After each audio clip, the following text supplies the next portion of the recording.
Hello, welcome back to my mini blog. আমরা তো resort থেকে বেরিয়ে গেছিলাম, আর আমার মামা আর বাবা ঠিক করেছিল যে আমরা সোজা মালদাতেই যাব, রাস্তায় শুধু খাওয়ার জন্য, মানে লাঞ্চ করার জন্যই দাঁড়াবো। কিন্তু আমাদের ইচ্ছেটা অন্যরকম ছিল।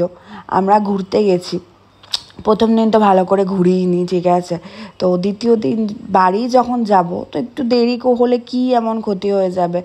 তো ওই জন্য আমি, আমার বুনু, ঐশী আর আমার দিদা, যে আমার সবথেকে বড় সাপোর্টার মানে আমাদের এই জেদের, তো আমরা সবাই মিলে ঠিক করলাম যে আমরা একটা বিচে যাব। তো প্রথমে ওখানে লোকাল লোকদের জিজ্ঞাসা করেছিলাম, তো ওরা একটা ভুলভাল বিচ না, বিচটা ছিল কিন্তু বিচটা খুবই নোংরা ছিল। মানে একটা কি বলবো, ঝিল ফিল যেরকম হয় না, ওরকম একটা বিচের নাম বলেছিল।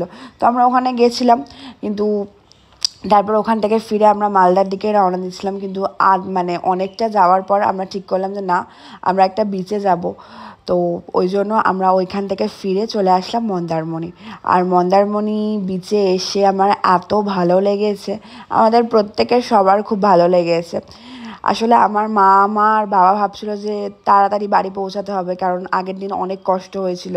তো তারপরের দিন যাতে যেদিন আমরা বাড়ি ফিরবো সেদিনও যাতে সেম কষ্ট না হয়, ওই জন্য ওরা বাড়ি ফেরার জন্য বলেছিল সোজা মালদায়। কিন্তু যাই হোক, জেদ করে বিচে এসে সত্যিই খুব ভালো লাগলো। খুব এত সুন্দর, খুব প্রাণ ভরে আমরা আনন্দ করেছি। আর আমার দিদাও খুব আনন্দ করেছে। আমরা স্নান ফান করিনি, কিন্তু স্নান করার মতনই। আর মন্দারমণির সমুদ্রটা তো অতটা উত্তাল না, তো আমরা পুরো মাঝখান পর্যন্ত চলে গেছিলাম। দীঘার মতো মন্দারমণির সমুদ্র অত উত্তাল না। আর আমরা সবাই প্রথমবার মন্দারমণি গেলাম। মন্দারমণি, আমি ছোটোবেলায় একটা সিরিয়াল দেখতাম, অগুবধূ সুন্দরী, অনেকেই দেখেছে হয়তো। তো ওই সিরিয়ালটাই লাস্টে যখন ললিতা আর ঈশান হানিমুনে গেছিলো, তো হানিমুনে মন্দারমণি গেছিলো। তো ওই আমি যখন মন্দারমণি গেছি, তো পুরো ওরকমই লাগছিল সিনটা। আমার কি ভালোও লাগছিল, খুব ভালো লেগেছে মন্দারমণি আমার। আর আমার সমুদ্র ভালো লাগার আরেকটা কারণ হলো, মন্দারমণিতে গিয়ে আমার খুব ভালো লেগেছে ওই জন্যই। আর মন্দারমণিতে জলে অনেক রকম কড়ি, ঝিনুক এগুলো ভেসে আসছিলো, তো আমি একটা কড়ি উঠিয়ে এনেছিলাম স্মৃতির জন্য। গরম লাগছিল প্রচণ্ড, কিন্তু তাও খুব মজা করেছি। এতটা মজা হয়তো ভাবতে পারিনি যে আমরা দীঘাতে গিয়ে করতে পারবো, কারণ প্রথম দিনের অবস্থাটা খুব খারাপ ছিল আমাদের।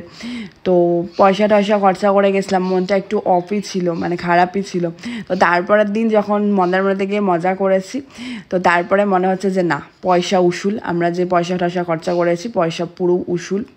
আর আমরা প্রচুর ফটো ভিডিও করেছি। দেখা হবে নতুন ব্লগে।